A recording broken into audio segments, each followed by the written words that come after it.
Get it done, get it right in the fields, let it out. Let's get it.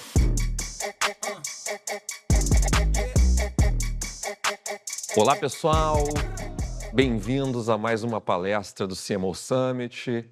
É um prazer retornar aqui com vocês e hoje falaremos sobre as premissas que todo CMO não deve abandonar nessa era da IA. Todos estamos vivendo uma aceleração por conta dela dentro do marketing, mas não só restrita ao marketing em todas as organizações. E a gente vai falar dos pilares, aquilo que a gente não deve esquecer e abrir mão dentro do nosso trabalho. As minhas motivações para construir essa palestra foram basicamente duas. Primeiramente, as oportunidades. Nós temos aqui um momento em que os líderes possivelmente vão mudar. A aceleração que a IA está trazendo para o mercado é enorme.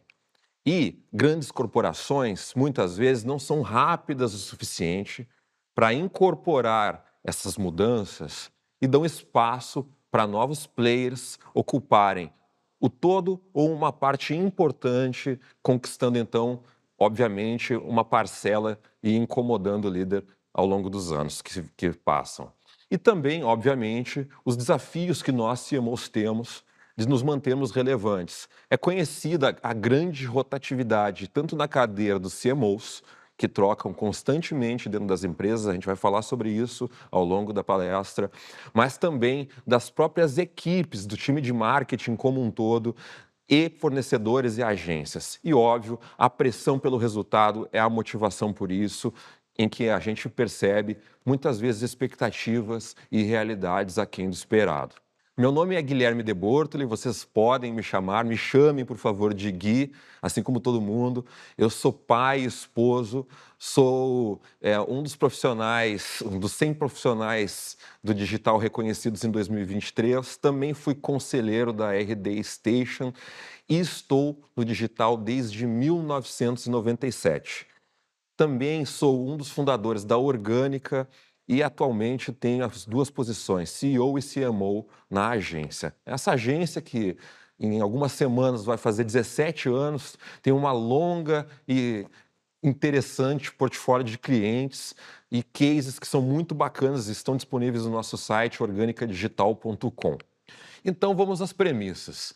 9 premissas que você não deve abandonar como CEO na era digital e não poderia deixar de iniciar esse trabalho falando que o óbvio, né?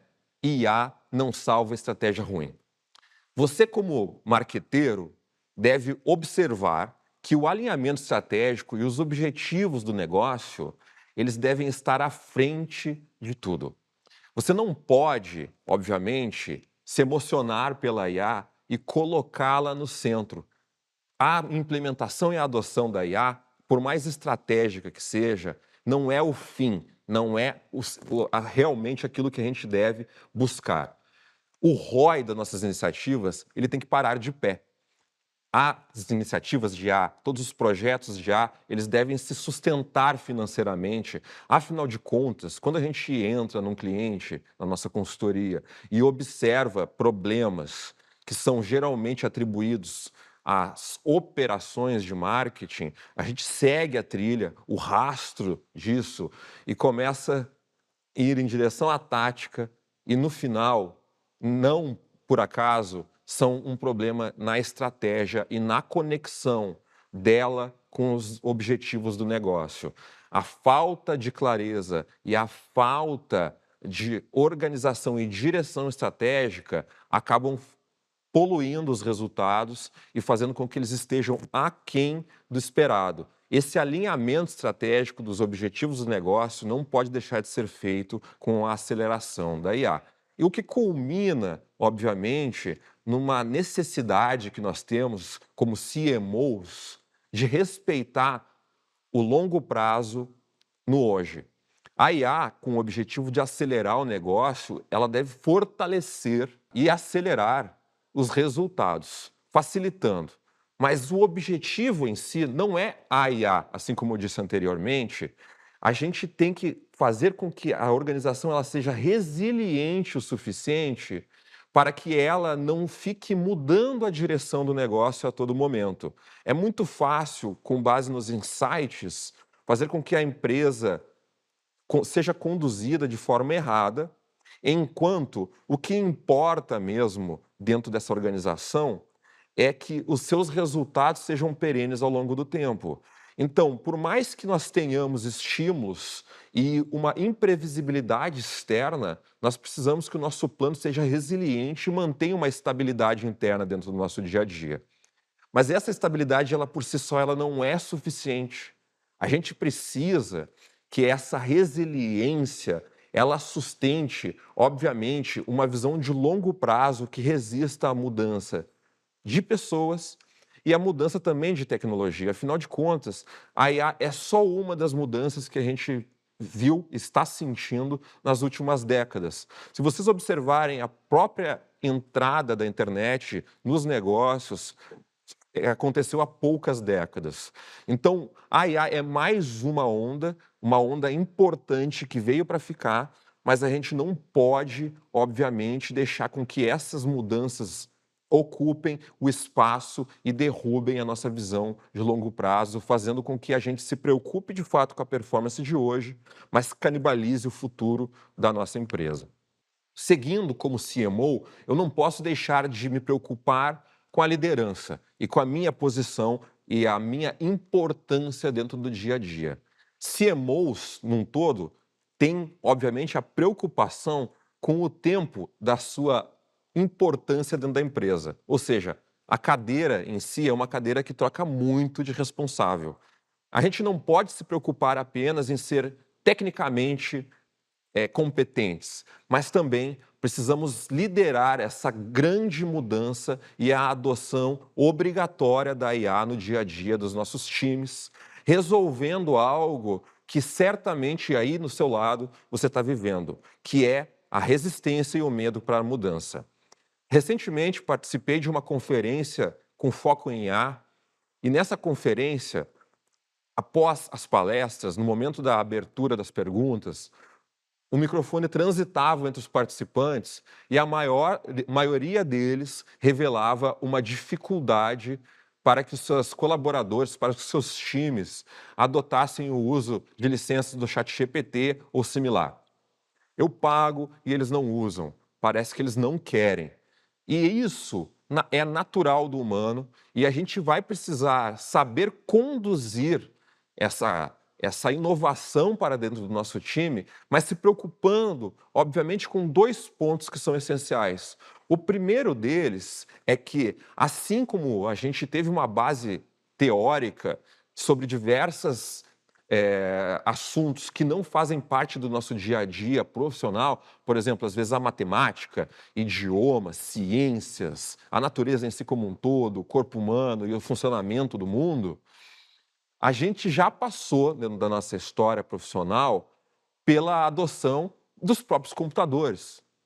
E depois da internet, e depois da Web 2.0, os smartphones e uma série de outras inovações que vieram para ficar e que a gente precisou aderir para nos mantermos relevantes e para que o nosso time continue entregando os resultados esperados por ele.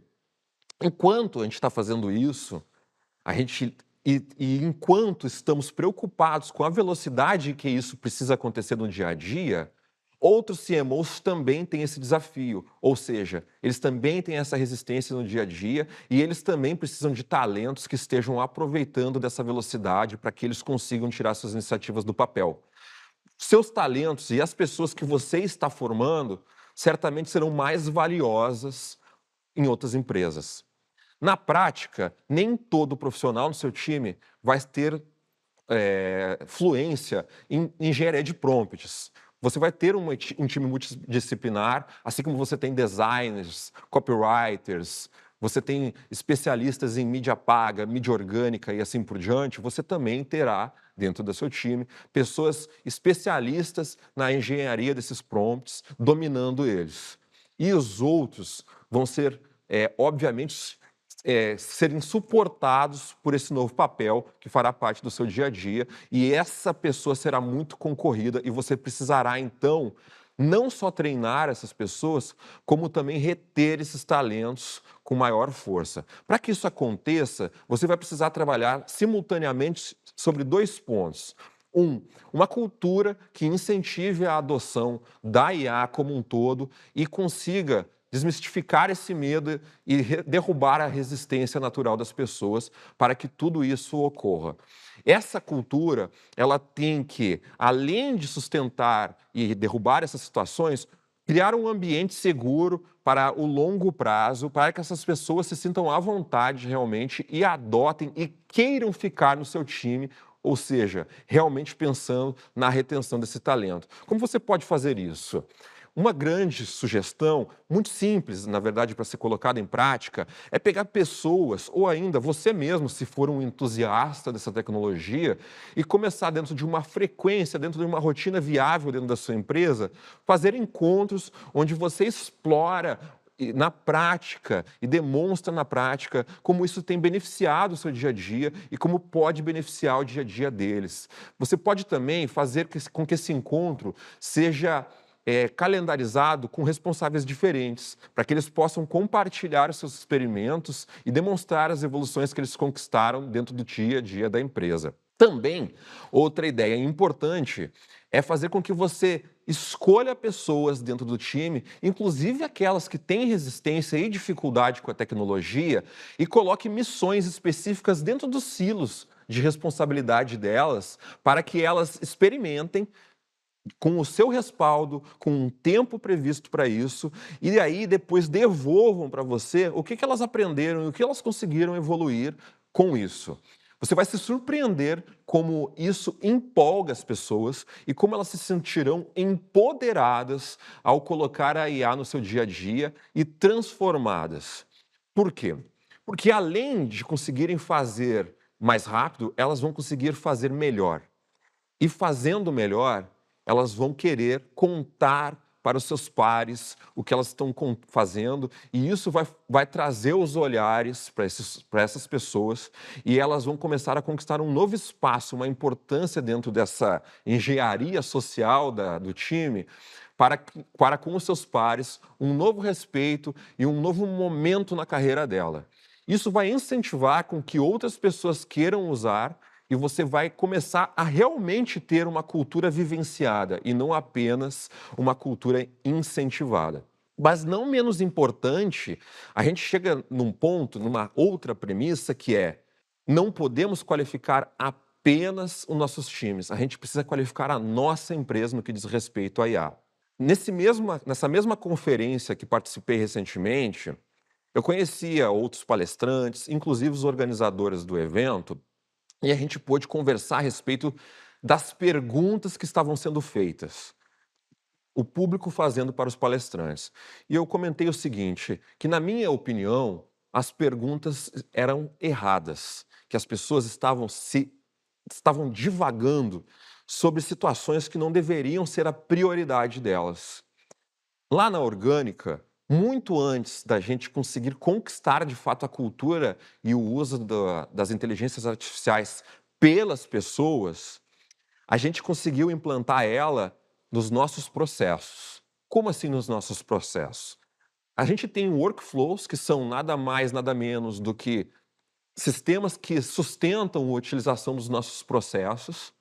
E se antes esses workflows, ao iniciar um processo, jogavam uma tarefa para um responsável que inicia o processo, ao concluir essa tarefa, ia para o próximo responsável automaticamente, e assim em cadeia até o final do processo, a gente começou a substituir, de forma muito prematura, algumas etapas, ensaiando e testando o potencial dessas IAs em partes do trabalho em que ela poderia ocupar de forma mais interessante a cadeira, virtualmente falando, do que um ser humano. Então, a gente, como uma agência de comunicação e marketing, a gente precisa revisar textos, você sabe disso. Aí, no seu dia a dia, você também precisa. Essa revisão começou a ser feita por IA. Isso deu muito certo. A gente aumentou a nossa visão e começou a pensar assim, e se eu puder revisar inclusive as imagens, sejam elas quais forem? Uma surpresa imediata foi que uma marca d'água que a gente coloca com o nome do cliente nas peças em que a gente envia para aprovação do cliente, com o nome do cliente errado, foi percebida pela CIA, dizendo: o nome dessa empresa está errado dentro desse contexto, o cliente é outro. Isso demonstra o potencial de reduzir os erros humanos, aumentando a conformidade do processo e aumentando muito a nossa performance e o uso dos recursos humanos da empresa. Então, o que a gente foi aprendendo ao longo do tempo é que, inclusive, a gente pode, ao invés de substituir uma pessoa, a gente pode colocar subetapas entre pessoas, onde, num sistema de trabalho tradicional, onde existe uma entrada, um processamento e uma saída, a gente pode melhorar o trabalho daquela pessoa, levando para a próxima um trabalho já adiantado, um processo mais adiantado para que ela parta de um contexto já com exemplos, como se fosse um brainstorming em cima da base de dados que você já tem do seu cliente e também, além disso, com um refinamento baseado no treinamento que você deu para a sua própria IA. Então, a grande sacada aqui é que, se a sua equipe ainda é resistente, está tudo bem, você continuará investindo em cultura. Mas antes disso, você tem a oportunidade de se beneficiar da IA em processo, desde que você tenha tecnologias disponíveis para o seu uso. A próxima premissa, talvez eu seja um pouco impopular ao afirmar isso, mas eu considero que uma visão de inovação em data-driven marketing seja, na verdade, uma besteira. Por quê? Porque gestores, líderes de marketing já fazem uma gestão voltada a dados desde muitas décadas. Mesmo lá antes, quando os próprios computadores eram uma exceção à regra. Então, dados por si só não deveriam ser uma moda nessa década. Empresas que já estão com seus dados organizados, estruturados e consolidados dentro de uma mesma base vão surfar uma onda enorme e extremamente veloz, um tsunami de crescimento com o uso da IA na interpretação e geração de insights e soluções a partir desses mesmos dados. Empresas que estavam devendo, mesmo antes da IA, organização dos seus dados, vão ter uma distância maior dos seus concorrentes, ou seja, vão ficar cada vez mais para trás. Vão precisar resolver a situação o quanto antes possível. E rezando, obviamente, para não ser tarde, né? O marketing, ele não deve, de forma alguma, adotar as IAs dentro das suas iniciativas de forma isolada, porque isso já é um motivo óbvio para a falta de integração entre marketing e vendas e do grande problema que a gente tem dentro desse contexto. Marketing, muitas vezes, carrega KPIs para frente que não tem uma correlação direta com a receita. E a gente percebe operacionalmente pessoas pensando em resultados e em porquês que não movimentam o ponteiro. E isso faz com que, obviamente, o CRO seja muito mais importante do que o CMO. Por quê? Porque a área comercial, ela não é um núcleo de poder por acaso. Porque as ações e iniciativas que ocorrem dentro do comercial, elas são facilmente justificadas. Cada real investido em vendas é facilmente percebido em receita gerada pelo CFO. Diferentemente de marketing, que gasta geralmente rios de dinheiro e tem dificuldade para atribuir a venda, a receita na última linha com base nas suas ações. Então a minha dica é: adote a receita também como ponto central das suas premissas e depois disso faça a integração desses dados junto com as outras áreas, fazendo com que você tenha, obviamente, os insights que vêm de contabilidade, os insights que vêm de jurídico, os insights que vêm de vendas, os insights que vêm do mercado, tudo isso na mesma base para aí então conseguir fazer um bom trabalho em termos de dados e de uso da inteligência artificial sobre eles. Então, ame dados, sim, mas ame mais marketing, o mercado, o seu cliente. Ame mais ainda vendas, mas ame demais, seja apaixonado por receita. Só assim você vai ser também amado pelo seu CFO e vai fazer com que marketing faça parte do núcleo de poder, assim como vendas. Chato, né? A gente não gosta de assuntos chatos no dia a dia. Burocracia, aqui no Brasil, é algo que a gente detesta. Mas tudo bem, faz parte. O assunto, confidencialidade, é um assunto importantíssimo e está intimamente ligado a tudo que a gente faz num mundo onde a gente solicita dados através dos meios digitais dos nossos clientes e usa eles posteriormente para nos beneficiarmos das nossas ações de marketing e vendas. Agora, um profissional de comunicação, um CMO, muitas vezes, ele vem de humanas. Ou seja, ele detesta planilhas. Planilhas geram medo, arrepios no dia a dia de uma grande parcela dos CMOs. Agora, esse CMO com o uso do ChatGPT, ele se sente um super-herói, porque ele envia os dados para o ChatGPT e faz perguntas. Ele não precisa dominar as planilhas, não precisa dominar a BI e assim por diante. Agora, a gente não pode se emocionar e a gente tem que ficar de olho no que o nosso time, que também é feito na maior parte de pessoas de humanas, o que eles estão fazendo com esses dados e se eles não estão levando dados sigilosos para o ChatGPT, quebrando a conformidade que a gente deve cuidar rigorosamente, tanto com a LGPD como com a GPDR. Isso é fundamental, a gente precisa zelar por esses dados e respeitar a privacidade das pessoas, afinal, a confiança, ele é um bem extremamente valioso e no momento que ela é quebrada, a crise ela é muito maior do que a gente deveria precisar gerir. E falando em crises, ESG, apesar de muitas empresas possuírem um propósito claro, ligado à sustentabilidade, a ações sociais, o impacto social e ambiental, ESG não é só branding, não é só uma estratégia de marketing, não é simplesmente uma vocação empresarial. ESG vai para além disso. Se a gente tem, obviamente, junto da IA, um impacto muito interessante na sustentabilidade, no uso dos nossos recursos, potencializando realmente com que a gente economize ou acelere com os mesmos custos e com os mesmos investimentos resultados muito maiores, de forma indireta, a gente não pode fechar os olhos e ignorar fatos que estão sobre a nossa asa, sim, estão sobre a nossa responsabilidade no que diz respeito ao uso da energia elétrica e também na onda do crescimento, não foi apenas a OpenAI que cresceu tanto, também NVIDIA fornecendo toda a infraestrutura de processadores que é necessária para o uso intenso da IA e a adoção acelerada da IA no mundo. Não é por menos que essas empresas estão crescendo muito. E a pegada de carbono, ela tende a aumentar naturalmente. Quais serão as nossas ações para mitigar esses riscos e esses problemas, cuidando das nossas empresas para além da comunicação? E como que a gente vai observar os impactos das nossas ações com IA também na sociedade e na natureza e diminuindo aquilo que a gente já está vivendo. O aquecimento global, ele é uma realidade.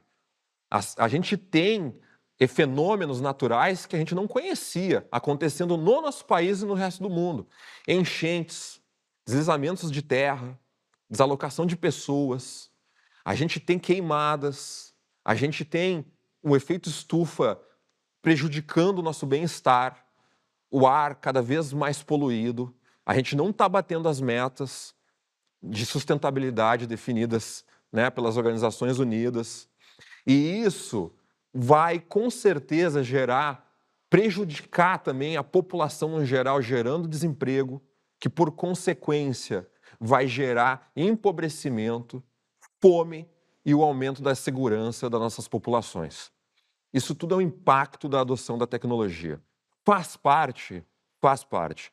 Mas como líderes de marketing, a gente também precisa contribuir para diminuir a importância negativa que isso vai gerar para a nossa sociedade e para o nosso mundo.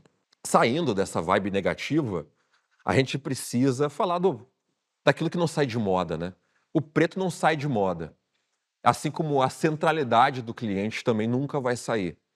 A IA, ela vai permitir que a gente entenda profundamente o cliente de uma forma que a gente consiga simular uma personalização incrível dentro da nossa comunicação. Nunca antes foi possível, com tanta facilidade, com tão poucos recursos, reconhecer as individualidades das pessoas com base em dados e realizar ações que de fato gerem personalização. Nós estamos vivenciando isso e a gente é 1% ainda daquilo que vai ser possível. É só o início de tudo. Agora, o cliente, por outro lado, ele reconhece e valoriza quem está vendo ele e reconhece também, por consequência, a sua individualidade.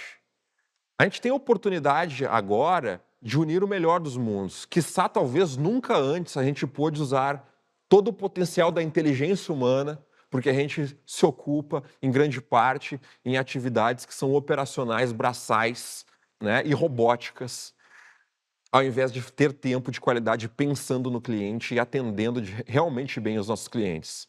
Isso diz respeito a quê? A gente pode deixar a atividade robótica para robôs e pode aproveitar o melhor do ser humano, a sua inteligência emocional, empatia, criatividade, para sim, talvez pela primeira vez, ter a oportunidade de encontrar os melhor dos mundos e fazer um atendimento e gerar uma experiência ao cliente nunca visto antes. E por fim, a última premissa, e eu não posso deixar de preferir essa, porque está intimamente ligada àquilo que a gente gosta tanto dentro da comunicação e marketing, é que em terra de IA todo mundo é igual, né, pessoal? Muitas empresas não conseguem se diferenciar mesmo antes da IA. A aceleração dessa tecnologia não vai salvar essas empresas. A gente precisa de diretrizes claras, estratégias claras de marca, para que a gente consiga fazer com que essa aceleração só distribua e potencialize aquilo que é autêntico dentro de cada corporação, para daí conseguir realmente se destacar num mar de clones. É uma guerra de clones. Como que a gente pode realmente ser diferente dentro desse ponto? Então, essa preocupação é legítima e a gente não pode deixar de perceber também que quem já tem claramente as suas diretrizes de branding vai surfar uma contra-onda que seria o quê? Todo mundo se tornando cada vez mais igual porque está usando a mesma base de dados para gerar insights. Se você tem realmente estruturado o que você é e as suas estratégias de marketing, você pode treinar a IA para que ela seja diferente realmente dos outros e potencialize, então, a personalização com o cliente, junto com aquilo que é a sua visão única de mundo, para gerar o melhor resultado possível mesmo, diferenciando ainda mais, pois mais empresas serão iguais e você poderá se descolar ainda mais desde que os princípios sejam respeitados. E vocês viram que tudo isso são princípios interconectados e essenciais para que a gente, como CMO, mantenha relevância dentro da nossa corporação, fazendo a companhia crescer, adotando sim a IA, mas não como fim, mas como meio para potencializar os resultados e que aquilo que era a base e fundamento, que alicerçava o crescimento de uma grande empresa, continua e continuará sendo muito importante, quem sabe ainda mais importante, tendo em vista que a nossa profissão parece que todo mundo pode fazer. Parece que qualquer um pode fazer marketing, basta ter acesso a um computador. E eu não poderia ir finalizando a minha palestra sem lembrar algo fundamental para nós CMOs. Algo em torno de 5 a 10% dos clientes estão comprando agora. Isso é fundamental para entender a diferença entre gerar e captar demanda. A maior parte dos clientes agora estão vivendo um momento da sua vida e não um momento de compra. E entender essa diferença e ainda gerar valor e traçar objetivos que podem ser alcançados e medidos é o que fazemos com o Content Performance. O método comprovado e premiado da Orgânica Digital. E eu não posso deixar de fazer uma provocação. A gente tem que ser viciado em crescimento e está na hora de crescer. E a gente quer ajudar a sua empresa, naturalmente, a fazer isso. Nós queremos fazer isso com você e o primeiro passo é gratuito. A gente pode fazer um diagnóstico para você. Basta vocês entrarem em contato conosco através desse QR Code ou ainda acessando bit.ly/CMOsummit24. Foi um prazer enorme estar esses minutos com vocês. Espero ter sido relevante e também espero que a gente continue essa conversa para além da palestra. Muito obrigado e até a próxima.